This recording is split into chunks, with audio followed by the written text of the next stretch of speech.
wabarakatuh. Selamat pagi. Perkenalkan, nama saya Yohanes Hari Kurniawan. Saya dari SMK Negeri 1 Kota Semarang. Di sini saya sebagai mahasiswa PPG dalam jabatan angkatan pertama tahun 2021 Universitas Negeri Semarang. Pada kesempatan hari ini, Senin 19 Juli 2021 di SMK Negeri 1 Kota Semarang, saya akan melaksanakan pembuatan video pembelajaran pada kelas 12 TKRO 2 semester 5 dengan KD 3.14 mendiagnosa kerusakan sistem pengisian. Terima kasih.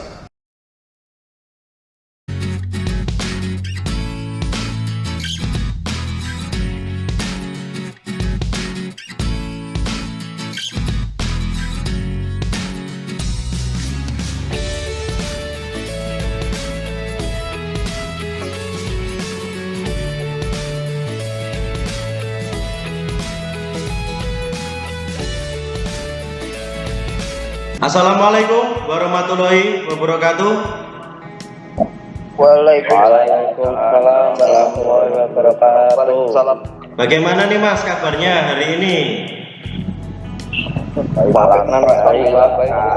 Masih semangat belajar ya? Masih Pak. Oke.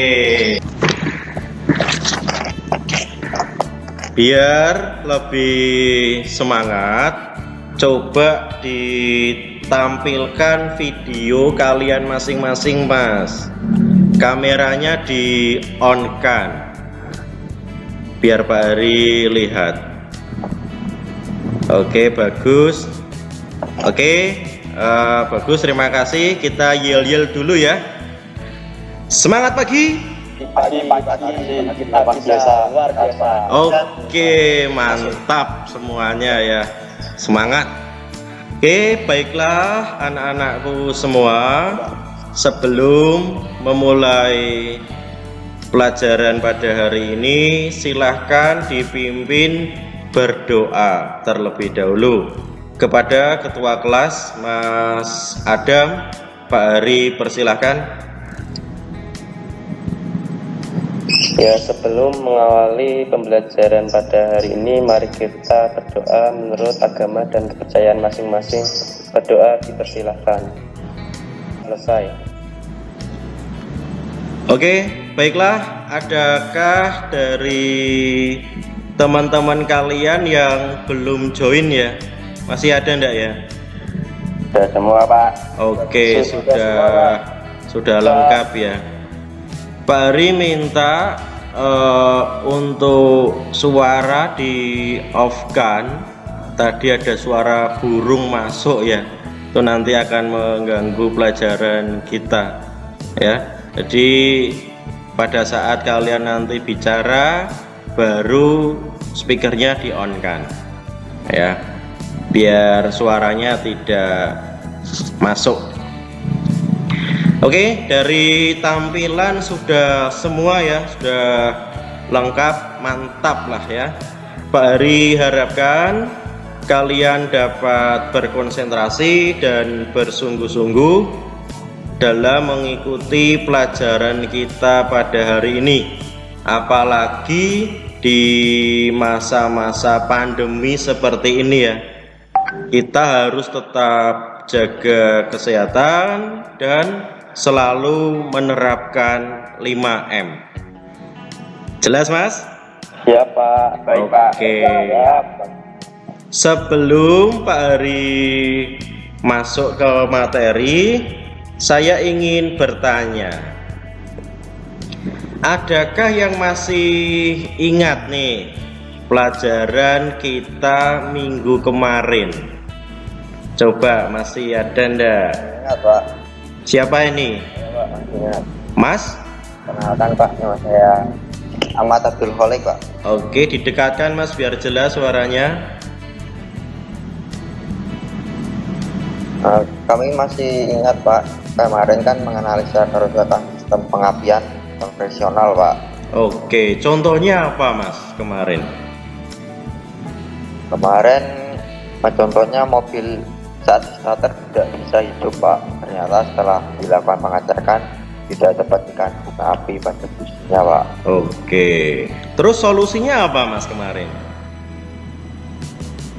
Ya, kemarin kita coba cek satu persatu, Pak, komponennya, sistem pengapiannya dari aki, koil, busi, dan kabel-kabelnya, Pak. Ternyata masih baik semua, Pak. Kemudian kita melihat jalur urutan proses pengapiannya, akhirnya ketemu, Pak. Fuse atau sekringnya putus, lalu kita lakukan penggantian, dan alhamdulillah mobil sudah bisa kembali jalan, Pak. Oke. Kita puas. Sendiri, Pak. Oke, puas ya, bagus. Oke, bagus anak-anakku. Kalian semua luar biasa. Kita aplaus dulu, Mas.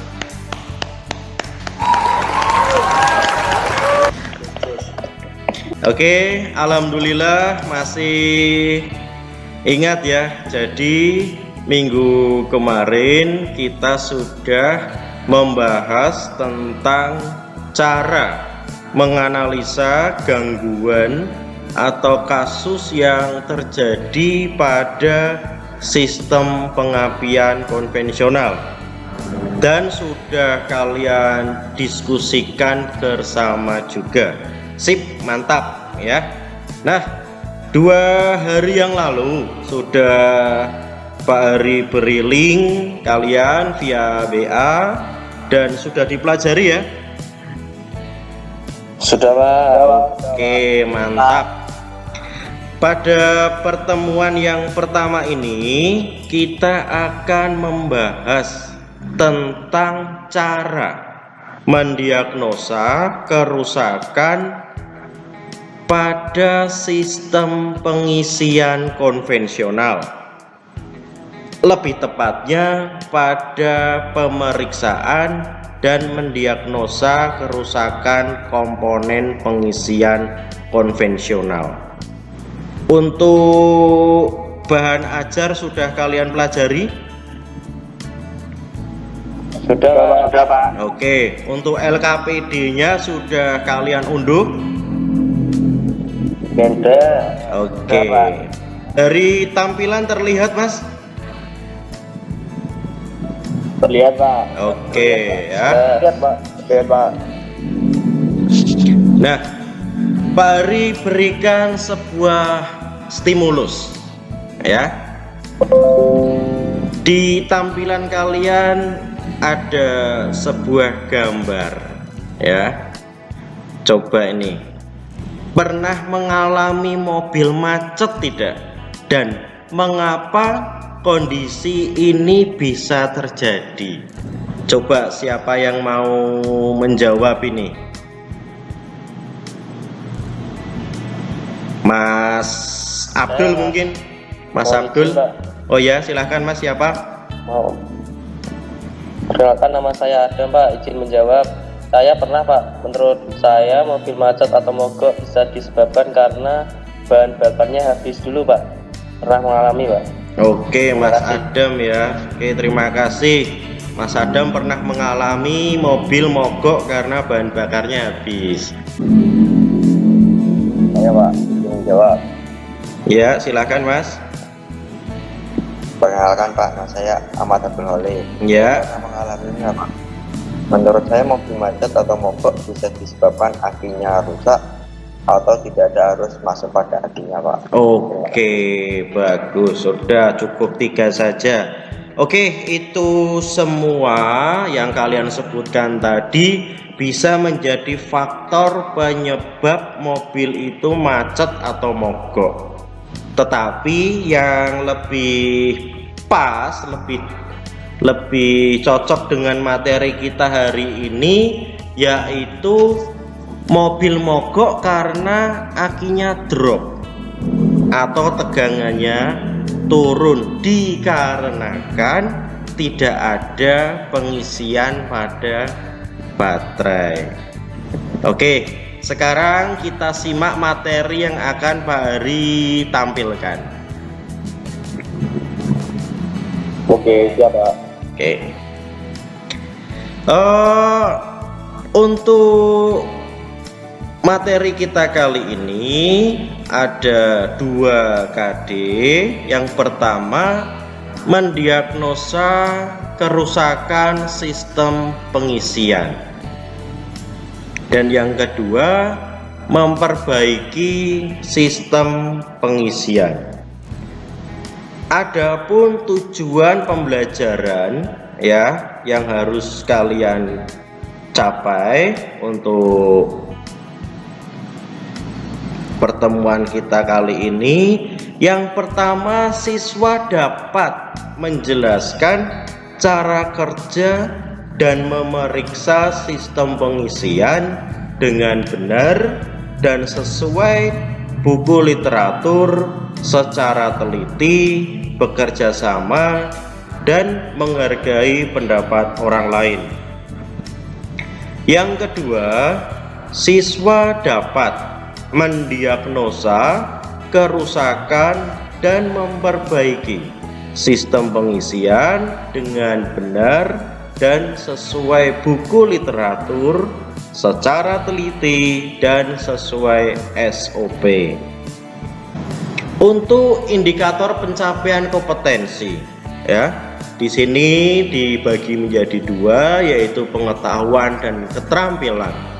Karena kita masih jalan model daring, yang lebih pas di sini yaitu pengetahuan. Ya, untuk keterampilan besok pada saat kalian ada di workshop. Untuk indikator pencapaian kompetensinya, yang pertama, menjelaskan cara kerja sistem pengisian. Yang kedua, menentukan cara pemeriksaan kerusakan sistem pengisian. Dan yang ketiga, mendiagnosa letak kerusakan komponen sistem pengisian. Pak Hari memberikan kata-kata motivasi kepada kalian ya. Kalian hidup itu keras dan tak mudah ya, tapi aku jauh lebih keras dan tak mudah dikalahkan. Pak Hari percaya kalian semuanya itu punya cita-cita ya, dan kalian itu harus punya semangat dan bekerja keras dalam menggapai cita-cita kalian semua. Dan tidak dipungkiri, untuk menggapai cita-cita tersebut kalian pasti membutuhkan sebuah pengorbanan ya. Jadi pantang menyerah ya. Bisa ya Mas ya? Siap. Untuk sistem pengisian, silakan diperhatikan. Sistem pengisian yaitu proses yang terjadi dari penghasil energi listrik ke sistem kelistrikan kendaraan, yang nantinya akan bekerja sebagai sumber arus dan melakukan pengisian pada daya baterai yang telah habis ya. Pengisian bisa menghasilkan energi ketika mesin kendaraan itu dihidupkan. Hal ini disebabkan oleh sistem yang memanfaatkan putaran mesin menjadi tenaganya. Nah, listrik yang diciptakan nantinya akan digunakan untuk menghidupkan beberapa bagian pada mobil. Oleh karena itu, menjaga agar daya listrik tetap ada sangatlah penting. Jelas Mas? Ya. Oke. Nah, di tampilan kalian ada komponen-komponen sistem pengisian pada mobil tentunya ya. Sistem pengisian konvensional bisa disebutkan Mas, coba ini siapa yang mau menyebutkan nama komponen dan mungkin bisa ke fungsinya juga. Siapa? Coba Mas Adam. Saya Pak, mau izin Pak. Iya Mas. Izin menjawab. Alternator Pak.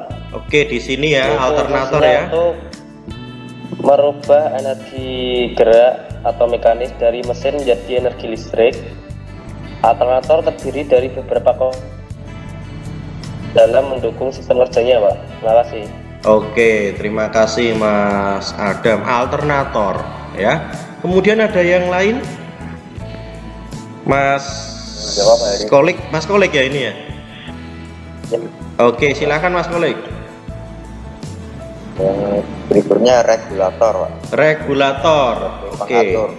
Ya, sebagai pengatur tegangan output dari alternator. Mengapa harus diatur? Karena tegangan yang dihasilkan alternator itu berbanding lurus dengan RPM mesin. Artinya ketika mesin berada pada RPM rendah, maka output alternator juga rendah. Dan saat RPM masih tinggi, maka output alternator juga ikut tinggi, Pak. Nah, terima kasih. Oke, terima kasih Mas Kolik ya. Ini Pak Hari tunjukkan regulator tadi yang disebutkan sama Mas Kolik. Bagus, terima kasih. Di pertemuan pertama ini Pak Hari sengaja mengupas sejauh mana kalian mendalami materi tentang sistem pengisian konvensional ya. Untuk pertemuan kali ini kita akan mengupas lebih dalam komponen utama sistem pengisian.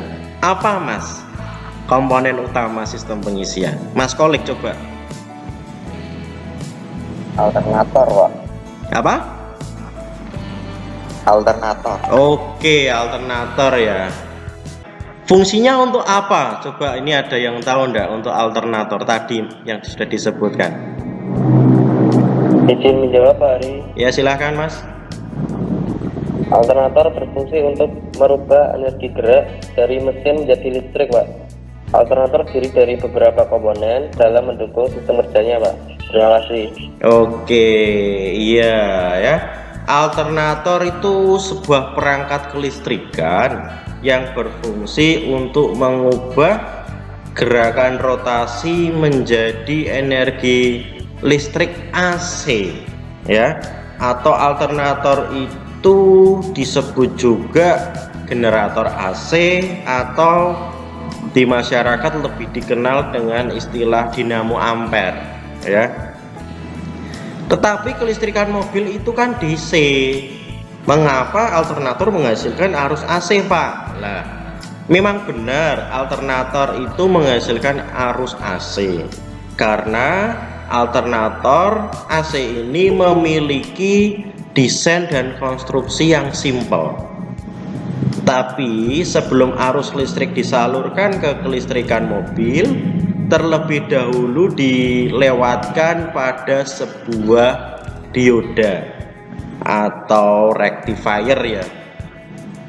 Fungsinya sebagai penyarah atau pengubah arus AC menjadi arus DC sehingga bisa dipakai pada kelistrikan mobil. Oke. Di sini di tampilan kalian masih terlihat jelas? Jelas Pak. Oke. Ada komponen-komponen pada alternator. Coba apa saja Mas? Siapa yang mau menjawab ini? Ada komponen-komponen alternator. Silahkan Mas. Puli Pak. Puli, Pak Ari tunjukkan ya. Kemarin sudah Pak Ari lepas dari kendaraan dan sudah Pak Ari overhaul. Oke, puli. Untuk apa ini Mas? Fungsinya sebagai tempat dari tali pipa atau fan belt untuk menggerakkan rotor pada alternator Pak. Oke, bagus, terima kasih. Terus ada yang lain, coba siapa? Mas Abdul mungkin? Oke, izin menjawab Pak Ari. Silakan Mas. kipas atau fan tadi. Oke ya, ada kipas ya. Ya, Fungsinya? itu berfungsi untuk mendinginkan komponen-komponen di dalam alternator meliputi dioda atau rectifier, starter coil, dan rotor coil, Pak. Oke, bagus Mas Abdul ya. Abdul menjawab lagi, Pak. Oke, Mas Abdul aktif ya. Silakan Mas Abdul. Itu dioda, Pak, atau rectifier. Oke. Fungsinya Mas? Berfungsi untuk mengarahkan listrik arus AC yang dihasilkan oleh stator coil, Pak, yaitu menjadikan listrik arus DC atau direct current atau listrik arus searah. Oke, bagus. Terima kasih ya. Oke. Kalian aktif semua, bagus ya. Oke, pada tampilan berikutnya apa yang kalian lihat Mas? Coba Mas Adam mungkin mewakili temennya. Ya, mungkin juga menjawab. Di situ ada tampilan alternator, Pak, yang mengalami kerusakan. Oke, betul ya Pak Ari, di sini menampilkan ada dua kondisi sebenarnya di sini ya. Ada alternator yang mengalami trouble. Ya, ada 3 tampilan di sini alternator yang mengalami sebuah permasalahan, dan yang di bawah Pak Ari tunjukkan sebuah alternator yang masih dalam keadaan baik. Nah, ada beberapa trouble atau kasus ya yang terjadi pada alternator. Coba ini ada yang pernah mengalami sebuah kasus atau trouble di kehidupan sehari-hari kalian? Coba kira-kira ada ndak? Saya Pak, Ya, siapa ini Mas? Ahmad Abdul Kholik, Pak. Ya, silahkan Mas. Trouble yang pernah saya alami itu muncul bunyi, Pak, pada alternatornya. Saya cari suara itu di mana.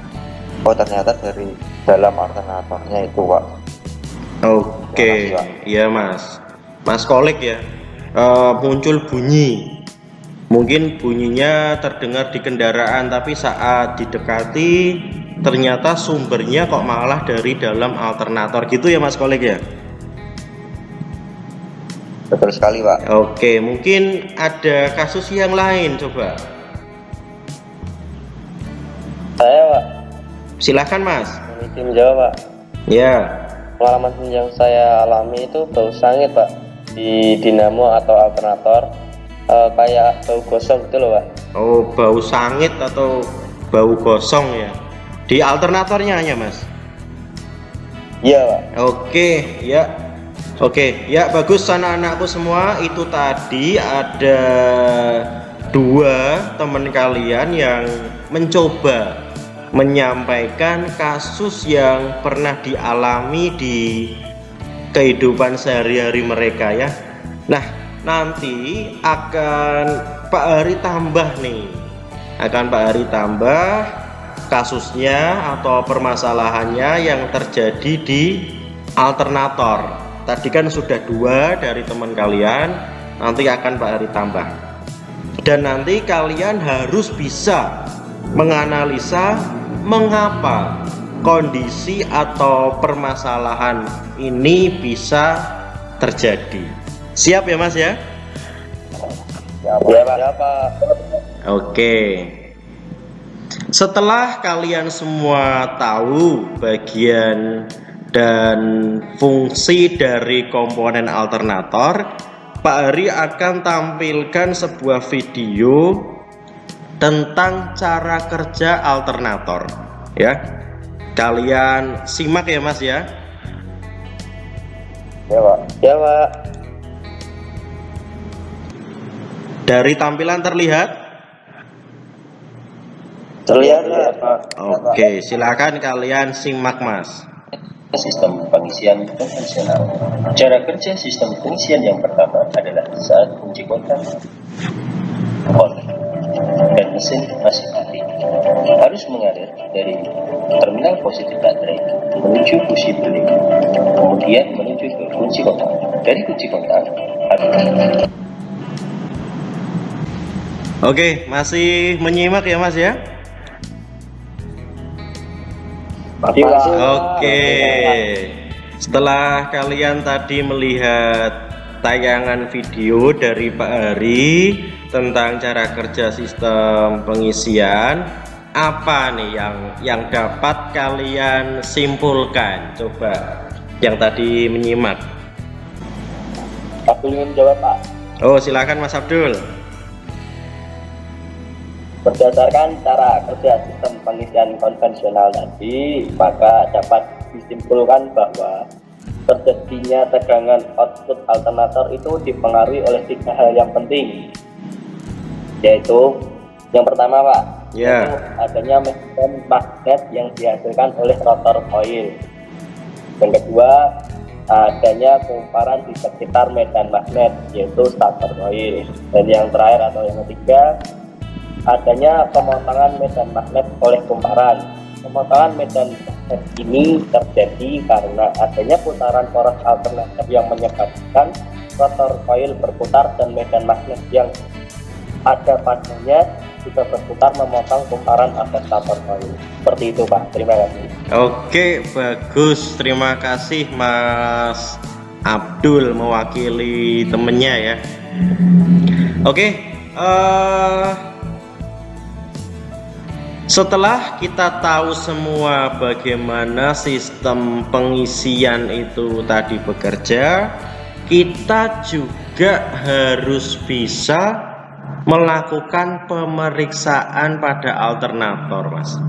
Ya, Pak Ari tampilkan video pemeriksaan komponen pada alternator. Gunakan obeng plus ya untuk membuka baut pengikat tentunya.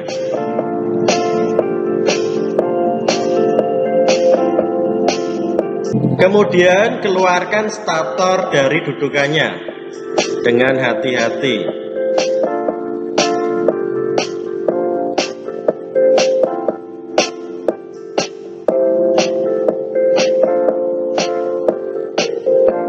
Yang pertama, pemeriksaan bearing alternator. Periksa kekocakan gerakan bearing dan bentuk dari bearing tentunya. Apakah mengalami keausan atau tidak.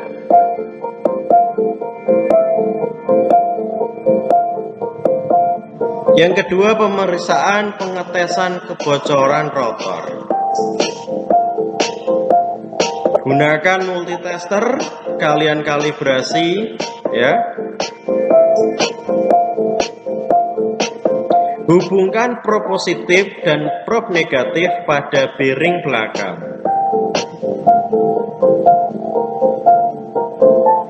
Besar tahanan kondisi bagus adalah 3,9 sampai 4,1 ohm.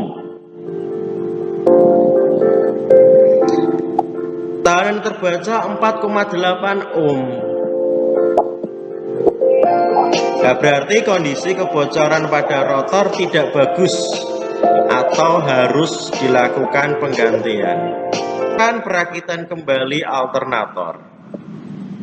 Pasang tutup belakang alternator. Pasang dan eratkan lagi baut pengunci alternator.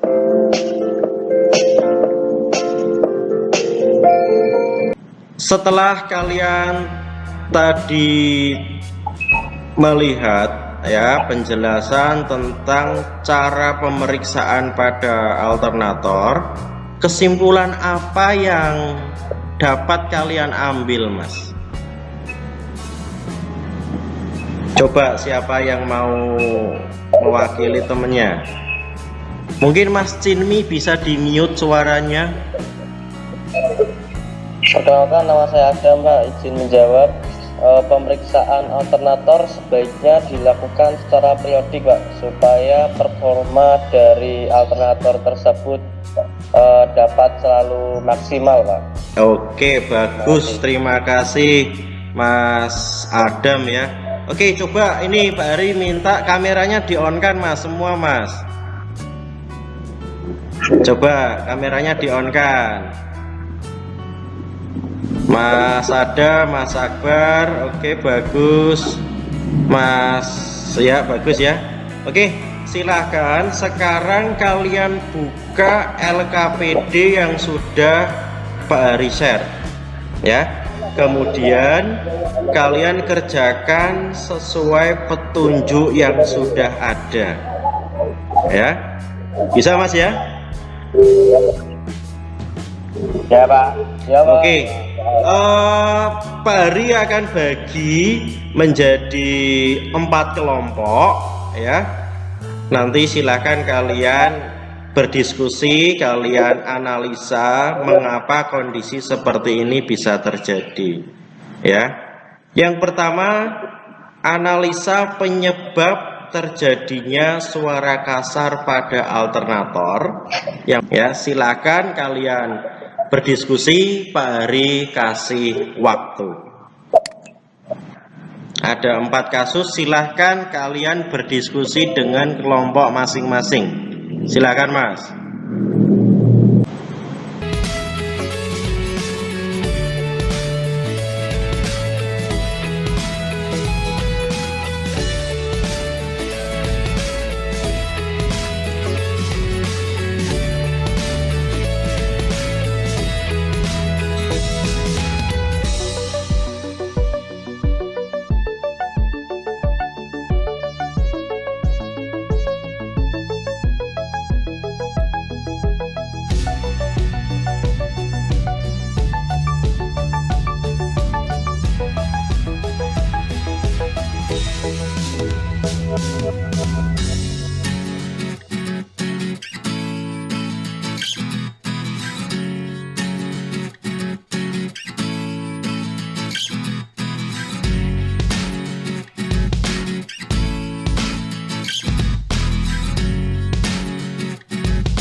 Oke, baiklah anak-anakku, waktu untuk berdiskusi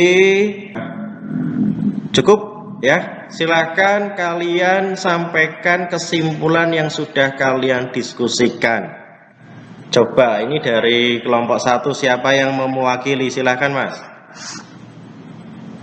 Oke, saya Pak Abdul ingin mewakili kelompok 1 Pak. Silakan Mas. Kameranya di-on kan Mas? Kameranya di-on-kan. Hasil diskusi tentang analisa penyebab terjadinya suara kasar pada alternator itu biasanya disebabkan karena muncul atau timbul degitan suara kasar. Seringkali itu diakibatkan oleh terpelintirnya komponen tertentu atau keautan, Pak. Atau juga biasanya dari kekotakan dari bearing itu, yaitu bearing kipas alternator, Pak. Untuk memastikannya lagi itu biasanya kita melakukan pemeriksaannya satu persatu, Pak. Seperti itu. Terima kasih, Pak. Oke, terima kasih Mas Abdul ya, perwakilan dari kelompok 1. Oke, kameranya di-on kan Mas? Oke, kalian semua luar biasa. Kita aplaus dulu. Dari kesimpulan yang sudah kalian sampaikan tadi, dapat kita simpulkan bersama juga, kita harus tahu cara kerja dari sistem pengisian. Ya, dan juga kita harus tahu cara memeriksa komponen di alternator ya, supaya jika ada trouble seperti tadi, ada 4 kasus seperti tadi, kita bisa cepat dan tepat dalam menganalisanya.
silakan setelah pelajaran hari ini berakhir, kalian kerjakan LKPD dan tes formatif tadi yang sudah Pak Ari share di Classroom ya. Oke, siap. Oke. Pak, siap. Perlu Pak Ari sampaikan juga untuk pertemuan kita minggu depan, kita akan memeriksa komponen sistem pengisian lagi, yaitu pada regulator ya. Silahkan dipelajari bahan ajar yang sudah Pak Ari bagikan di Classroom.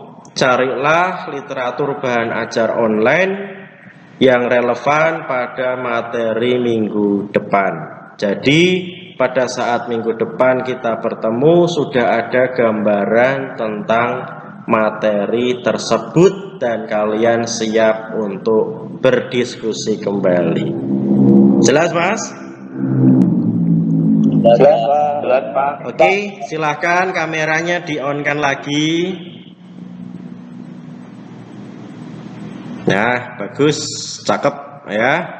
Baiklah anak-anakku, sebelum kita mengakhiri pelajaran hari ini, silakan kepada ketua kelas dipimpin untuk doa penutup. Silakan Mas Adam.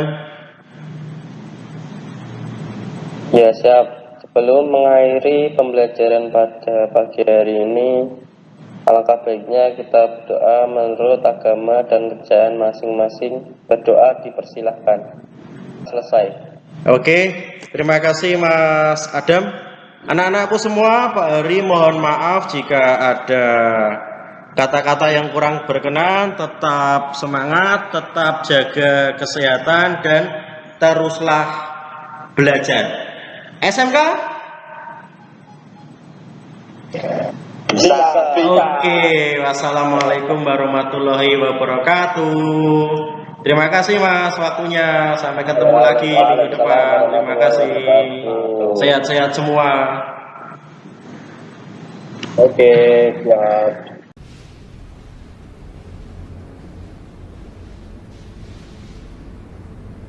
Selamat siang Bapak Ibu penguji. Untuk video praktek pembelajaran pada hari ini saya cukupkan. Terima kasih kepada Bapak Ibu penguji yang berkenan mengikuti pembelajaran pada hari ini, dan saya mohonkan Bapak Ibu penguji dapat memberikan nilai pada penampilan video praktek pembelajaran saya pada hari ini. Dan saya mohon maaf jika ada hal-hal yang kurang berkenan. Saya mohon maaf yang sebesar-besarnya. Terima kasih.